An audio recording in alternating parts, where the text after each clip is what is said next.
2017 के एंड में जहां Xiaomi अपनी डोमिनेशन क्रिएट कर रहा था इंडियन स्मार्टफोन मार्केट में, उसके दूसरी तरफ उसके कंपटीशन से टेक डाउन करने की पूरी प्लानिंग कर चुके थे। मैं बात कर रहा हूँ बीबीके इलेक्ट्रॉनिक्स की। बीबीके इलेक्ट्रॉनिक्स के उस समय बस 3 ब्रांड्स थे, एक था ओप्पो, एक था वीवो, एक था one plus. Oppo Vivo offline market को टारगेट कर रहे थे और वन प्लस थोड़े हायर सेगमेंट को टारगेट कर रहा था। तो बीबीके इलेक्ट्रॉनिक्स का कोई भी जवाब नहीं था रेडमी का, जो ऑनलाइन सेगमेंट को टारगेट कर रहा था एकदम बजट सीरीज में। अब डेट आती है मई 2018, जो पूरी इंडियन स्मार्टफोन मार्केट को चेंज करने वाला था। इधर ओप्पो अपना सब ब्रांड लॉन्च करता है जिसका नाम होता है रियलमी। अब यहाँ पे रियलमी के नाम से ही क्लियर हो चुका था कि इनका टारगेट कौन है, सीधा रेडमी को टारगेट कर रहे थे और इन्होंने क्लियर स्टेटमेंट दे दी थी कि अब हम रेडमी की जो डोमिनेशन चल रही है मार्केट में इसे एंड करेंगे। और इस डोमिनेशन को एंड करने के लिए इन्होंने अपना सबसे पहला स्मार्टफोन निकाला Realme 1, जो कि बहुत बड़ा सक्सेस रहा क्योंकि इन्होंने पहले 40 डेज में ही अपने 4 लाख यूनिट सेल कर दिए, जो कि एक नई कंपनी के लिए बहुत बड़ी बात होती है। तो इसकी सक्सेस का रीजन ये भी था कि ओप्पो का सब ब्रांड था, तो जो लोग ट्रस्ट करते थे ना ओप्पो पे, वो ट्रस्ट थोड़ा बहुत इस पे भी दिखा रहे थे, तो इसलिए थोड़ा सक्सेसफुल रहा इनका पहला लॉन्च। अब यहाँ पे हम बात करेंगे कौन कौन सी स्ट्रेटेजीज इन्होंने अपनाई ताकि ये जो डोमिनेट कर रहा था इंडियन मार्केट में ब्रांड Xiaomi, उसे टेक डाउन कर सके। तो इन्होंने यहाँ पे सिंपल अप्रोच ली, जो काम Xiaomi कर रहा था उन्होंने कहा हम सिंपली उसे कॉपी कर लेंगे और जो सक्सेस Xiaomi को मिली इंडिया में वो सक्सेस Realme को भी मिल सकती थी। तो इनका बिजनेस मॉडल सेम था, ये जो कंपटीशन है इनका उन्हें टारगेट करो और जो स्ट्रेटजीज वो यूज़ कर रहे हैं उसे सेम टू सेम कॉपी कर लो। अब पहली स्ट्रेटजी जो इन्होंने यूज़ करी वो थी कि इतने मल्टीपल फोन्स मार्केट में लॉन्च कर दो कि किसी बंदे को कोई और कंपनी का फोन दिखे ही ना। ये सेम स्ट्रेटजी Xiaomi ने यूज की थी जब वो इंडिया में आया था ना, उन्होंने भी इतने स्मार्टफोन लॉन्च कर दिए थे कि पूरा मार्केट भर चुका था उनके स्मार्टफोन से। Realme ने यहाँ पर सेम स्ट्रेटजी अपनाई, उन्होंने भी मल्टीपल फोन लॉन्च कर दिए। अब मैं आपको एक नंबर बताता हूँ, Realme 3 साल पुरानी कंपनी है और जो उनकी मेन नंबर सीरीज है उसमें अभी 8 सीरीज चल रही है। Realme 1, Realme 2, Realme 3, 4 इन्होंने स्किप करा, फिर आए 5, 6, 7 और 8 और अब ये 9 की तैयारी कर रहे हैं। तो आप यहाँ देख सकते हो कितने मल्टीपल फोन इन्होंने लॉन्च करे और इनकी एक C सीरीज भी आती है, इनकी एक X सीरीज भी आती है, अब इन्होंने एक GT सीरीज भी लॉन्च कर दी है। उनकी हम बात नहीं कर रहे हैं, हम इनकी मेन सीरीज की बात कर रहे हैं। इतने मल्टीपल फोन यहाँ उन्होंने लॉन्च कर दिए हैं। तो सेम स्ट्रेटजी थी Xiaomi की, इन्होंने भी सेम अपनाई और इन्हें इससे बहुत ज़्यादा बेनिफिट देखने को मिला। बट इस सीरीज का एक थोड़ा डाउन साइड भी है। पता है क्या होता है, अगर आपने कोई फ़ोन लिया, मान लो आपने फ़ोन लिया Realme 1, उसे कुछ महीने बाद Realme 2 आ गया, तो आपको क्या लगता है कि जो आपका फ़ोन है वो थोड़ा डाउनग्रेड हो गया है। बट इससे मुझे नहीं लगता इतना इन्हें फ़र्क पड़ा। इन्होंने स्ट्रेटजी अपनाई जो Xiaomi ने अपनाई थी और इन्हें रिजल्ट देखने को मिला। अब यहाँ पे सेकंड स्ट्रेटजी की बात करते हैं जो Realme ने कॉपी करी Xiaomi से। Xiaomi स्टार्टिंग से ही नंबर गेम बहुत खेलता था क्योंकि ये दोनों ब्रांड ऑनलाइन मार्केट को टारगेट करते हैं। ऑनलाइन मार्केट में जो बंदा जब फोन लेने जाता है तब देखता है ऑन पेपर स्पेसिफिकेशन, क्योंकि उसके हाथ में फोन नहीं होता तो उसे फोन के बारे में बस उतना पता होता है जितना वो ऑन पेपर देखता है। उसे नहीं पता फोन की बिल्ड क्वालिटी कैसी है, कैसा भी है।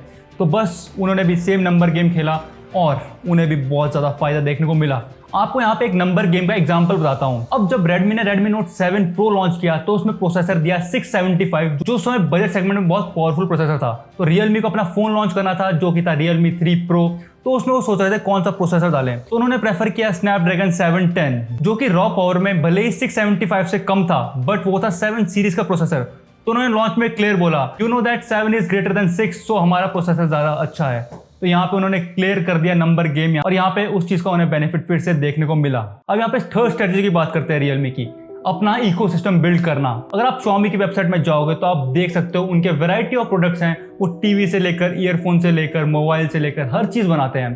तो अगर आप Realme के वेबसाइट में आप जाओगे ना तो आपको सेम टू सेम ऐसा लगेगा कि Redmi की वेबसाइट है, क्योंकि उन्होंने भी वैरायटी ऑफ प्रोडक्ट्स कवर कर लिए। अब यहाँ पे आपको पता है कि Realme सिर्फ 3 साल पुरानी कंपनी है और इनके आप प्रोडक्ट लाइन देखोगे तो इन्होंने लगभग पूरा मार्केट कवर कर लिया है। और Realme खुद एक सब ब्रांड था ओप्पो का, उससे बाहर आया और इन्होंने खुद का एक सब ब्रांड लॉन्च कर दिया है जिसका नाम है Dizzo, जो कि ये IoT प्रोडक्ट्स में काम करेगा। तो यहाँ पे आप देख सकते हो ग्रोथ कितनी ज़्यादा फास्ट है इनकी। खुद के तो इनके ईयरफोन्स है ही, अब Dizzo के अलग ईयरफोन्स आएंगे, अलग स्मार्ट वॉच आएगी, जिसका बेनिफिट सीधा Realme को मिलेगा और जिसका बेनिफिट सीधा Realme से बीबीके इलेक्ट्रॉनिक्स को मिलेगा। तो ये बिजनेस मॉडल बहुत ज़्यादा काम कर रहा है बीबीके इलेक्ट्रॉनिक्स के लिए। अब यहाँ पे हम इनके इकोसिस्टम के एक प्रोडक्ट का एग्जांपल लेते हैं जो कि इनके टीवी। जब इनके टीवी लॉन्च हुए तो 2021 क्वार्टर 3 और 4 में इनके टीवी की ग्रोथ थी 240%, जो कि बहुत ज़्यादा है एक इतनी नई कंपनी के लिए जिसने अपने रिसेंटली एक नया प्रोडक्ट लॉन्च किया हो। तो इनके टीवी अलग ही बूम कर रहे हैं मार्केट में, क्योंकि वही जो इन्होंने मोबाइल मार्केट में किया ऑन पेपर इतना अच्छे स्पेसिफिकेशंस दे दो कि कोई और कॉम्पिटिटर बचे ही ना मार्केट में आपके लिए। तो ये सब स्ट्रेटेजीज थी जो रियलमी ने कॉपी करी Xiaomi की, एकदम कट टू पेस्ट कर दिया। अब इन्होंने अब थोड़ी अपनी स्ट्रेटेजी भी लगाई। तो रियलमी के आने से पहले आपको पता होगा स्मार्टफोन मार्केट के जो बैक कवर थे काफ़ी बोरिंग हो चुके थे, बस कलर्स आते थे। बट रियलमी ने थोड़ा दिमाग लगाया, उन्होंने कहा कि अब हम कलर्स के अलावा इनमें पैटर्न भी देंगे।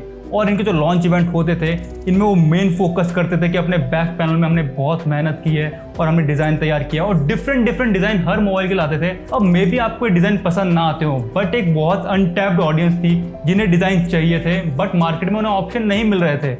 और ये अनटैप्ड ऑडियंस उन्होंने टारगेट करी और इसका बेनिफिट उन्हें बहुत ज़्यादा देखने को मिला। इसकी वजह से अब सैमसंग जैसी कंपनी भी अपने बैक पैनल में डिज़ाइन देने लग पड़ी है। तो यहाँ पे आप देख सकते हो कितना ज़्यादा इन्फ्लुएंस किया स्मार्टफोन मार्केट को रियलमी ने यहाँ पे।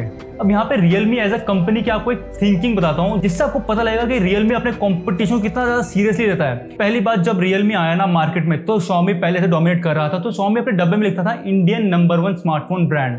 बस रियलमी ने थोड़ा दिमाग लगाया, उन्होंने एक वर्ड ऐड कर दिया, India's number 1 quality smartphone brand. तो यहाँ पे आप देख सकते हो पहले ने नंबर 1 यहाँ पे बनना था। अब आपको कुछ इंसिडेंट बताता हूँ जो रियलमी ने करे हैं नंबर 1 बनने के लिए। जब इंडिया में 5G स्मार्टफोन आने थे ना, तो आपको पता होगा कि iQ3 आ रहा था सबसे पहला Indian 5G smartphone, but Realme ने अपनी डेट चेंज कर दी। उससे एक दिन पहले अपना Realme X50 Pro लॉन्च कर दिया। मतलब गूगल में अगर कोई सर्च मारे कि नंबर 1 स्मार्टफोन कौन था इंडिया में जिसने 5G लाया था, तो अब रियलमी का नाम आएगा। मतलब उसने हिस्ट्री क्रिएट कर दी। अब यहाँ पे सेकंड इंसिडेंट की बात करते हैं। अब यहाँ पे बैटल चल रही थी कि पहला स्मार्टफोन कौन सा होगा इंडिया में जो 64 मेगापिक्सल कैमरा लाएगा। पूरी चांसेस थी कि Redmi का Note 8 Pro पहला स्मार्टफोन होने वाला है, क्योंकि चाइना में पहले लॉन्च हो गया था।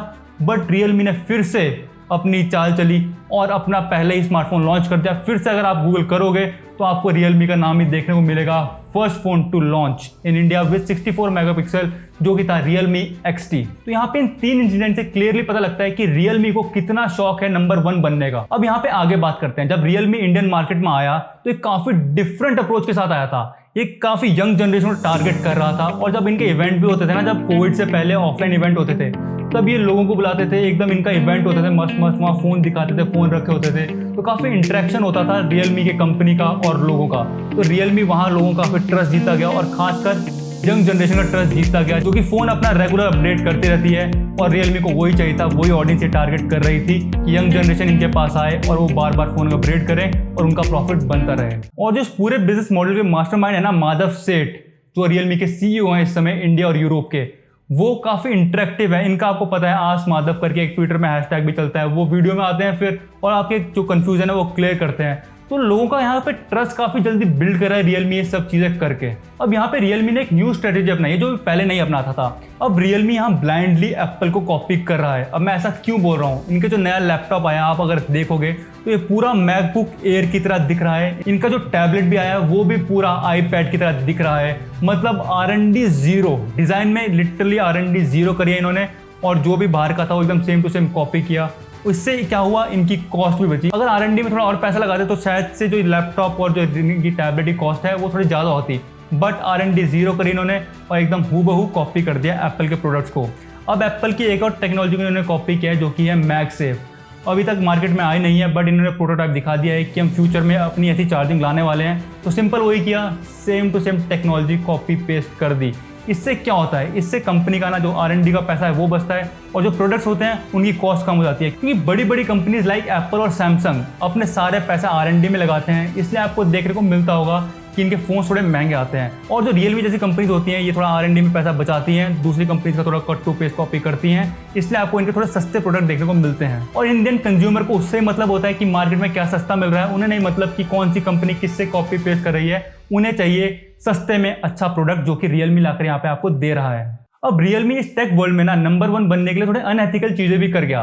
पहली अनएथिकल चीज क्या थी, एक्चुअली आपको पता है जब Realme GT लॉन्च हुआ तो इसका Antutu स्कोर आया था 7,60,000 के आसपास, और जो सेम प्रोसेसर का कॉम्पिटिटर था उसका स्कोर आया था 7 लाख। तो इतना डिफरेंस कैसे हो रहा था, यहाँ पे Realme ने क्लियरली बेंचमार्क्स फेक करे थे। एक्चुअली क्या करा, जब Antutu बेंचमार्क होता है ना तो उसमें मल्टीपल प्रोसेस होते हैं। तो उन्होंने एक प्रोसेस होता है जिसमें JPEG फाइल को उन्हें कन्वर्ट करना पड़ता है, ठीक है।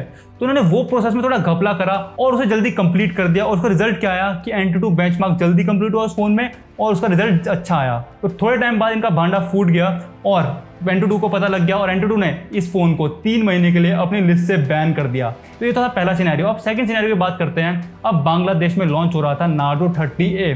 अब ये एक बहुत ही बजट मोबाइल है। अब सबको पता है कि बजट मोबाइल में आप अगर PUBG खेलोगे तो आपको अच्छी परफॉर्मेंस नहीं मिलेगी।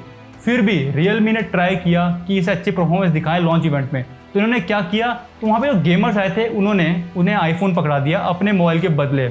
अब ये बात कैसे पता लगी, जब वो गेम खेल रहे थे तो उनकी स्क्रीन पे एक पॉपअप आया ऐप परमिशन का, जो कि सिर्फ iOS में देखने को मिलता है। अब यहाँ पे ऐसी बात नहीं है कि इन्होंने एक्सेप्ट कर लिया बात। इन्होंने क्या किया, इन्होंने क्लैरिफिकेशन दिया, बट वो ऐसा क्लैरिफिकेशन था कि आपको भी हजम नहीं होगी बात। उन्होंने कहा कि हम रिकॉर्डिंग प्ले कर रहे थे और वो एडिटिंग टीम से गलती हो गई वो प्ले करने में। तो एंड सो ऑल उन्होंने बोलना ही था, क्योंकि एक्सेप्ट तो कर नहीं सकते थे, क्योंकि बहुत ही अनएथिकल चीज़ थी ये। एक बजट स्मार्टफोन के लॉन्च में तुम आईफोन यूज दे रहे हो अपने प्लेयर्स को खेलने के लिए, जो कि ऐसे अनएथिकल है, और एक बजट फोन में तुम इतना हाई परफॉर्मेंस दिखाने की कोशिश करो, फिर तो बहुत ही बेकार चीज़ है। अब ये दो चीज़ें थी जिससे ना रियलमी में थोड़ा ट्रस्ट करने पे हिचकिचाहट होती है। बट अगर आप एज अ बिजनेस मॉडल देखोगे ना रियलमी को, तो रियलमी बहुत अच्छा काम कर रही है। जो उसकी ग्रोथ है ना 3 सालों में बस एकदम अल्टीमेट है। जैसे कि मैंने आपको बताया, ये 3 साल में 100 मिलियन यूनिट सेल कर चुके हैं, जो कि अभी तक सबसे फास्ट है किसी भी कंपनी के द्वारा। बट अगर आप रियलमी को एज टेक कंपनी देखोगे ना, तो आपको बिल्कुल पसंद नहीं आएगी। अब मैं ये वर्ड क्यों बोल रहा हूँ, क्योंकि Xiaomi जैसी कंपनी इनोवेशन बहुत ज़्यादा करती है। आपको पता है Xiaomi के नए नए प्रोडक्ट्स आते रहते हैं, नई नई इनोवेशन करती है, क्योंकि टेक कंपनी से काम ही होता है कि नई नई इनोवेशन करे।